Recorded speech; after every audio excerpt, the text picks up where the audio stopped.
Eto mga sangkay, gagawa tayo ngayon ng ating ubi filling para sa ating ubi pandesal. So bali ang gagamitin ko dito is kamote. Instead na ubi yung aking gagamitin, kamote po yung aking gagamitin dito dahil medyo mura siya kumpara sa ubi. Eto nga't nagpalambot muna ako ng 2 kilong kamote bago ko timplahan. At kinagkad ko muna kagaya na nakikita mo sa video. Tapos ating magagad lahat mga sangkay is titimplahan na.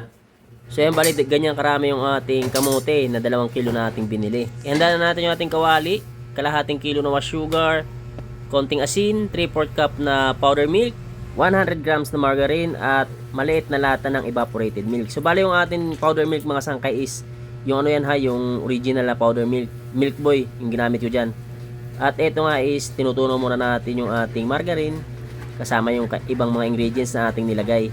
So bali madali lang gawin to mga sangkay, panoorin mo lamang yung ating video simula hanggang dulo. Next maglalagay ako ng ubi flavor. So bali nasa sa inyo na lamang po kung anong brand ng ubi flavor ang gusto niyo gamitin. Ito konti lamang yung linagay ko diyan mga sangkay, pero kita mo naman kung gaano kakulay at talagang amoy na amoy mo yung flavor na ubi kahit na hindi marami yung ating nilagay. At nagdagdag pa ako diyan ng konting food color na violet para matingkad yung pagka-ubi nitong ating ginagawang palaman. So bali diyan sa part na yun mga sangkay, sinayaan ko munang kumulo ng mga 1 minuto bago ko ilagay yung ating kamote na ginadgad. Ayan, kung mapapansin nyo kumukulo-kulo mga sangkay, at ilalagay na natin yung ating ginadgad na kamote. So bali gaya ng sinabi ko kanina mga sangkay, kung sakaling gusto nyo is ubi talaga yung gamitin nyo, pwede naman po. So bali kaya kamote yung nilagay ko is medyo mura siya kumpara sa ube. So bali masarap din naman siya mga sangkay, promise. Try nyo itong ating recipe.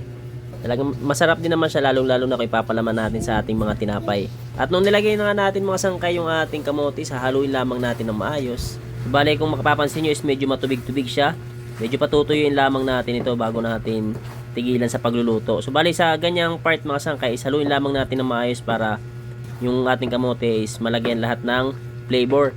Yung mapapansin nyo, makikita nyo naman dahil hindi naman kulay ubi yung ating kamote, kaya dapat haluin natin dyan ng maayos dyan sa part na yan. At kung nagustuhan mo naman yung ating video ay huwag kalimutan mag-like at share ang ating video, at pakifollow na rin po ng aking page bilang suporta na rin po. So bali kung sakaling kayo gagawa ng ganitong palaman mga sangkay is hindi lamang ubi pandesal lang pwede nyo paggamitan itong ating palaman. Pwede rin kayong gumawa ng ibang tinapay, ibang forma ng tinapay gamit itong ating palaman na ube. At para sa iba pang recipe about baking, pasyalan nyo po yung aking page at saka yung aking YouTube channel, Marcel TV din po. Nandiyan na po yung aking mga recipe. So yun mga sangkay, luto na yung ating kamote halaya. Hindi pwedeng hindi natin titikman. Sakto lang yung tamis. So bali kung sakaling kayo gagawa nito, dulot yung kamote ko nito is 2 kilo hilaw, 2 kilong hilaw ha. At ang nilagay ko sukal is 1/2 kilo lamang po. Pero kung sakaling matabang para sa inyo yung 1/2 kilo at ganito nagawa nyo na, ay pwede nyo naman habulan ng asukal. Sakto lang yung tamis mga sangkay. Meron na naman akong palaman sa aking ubi pandesal.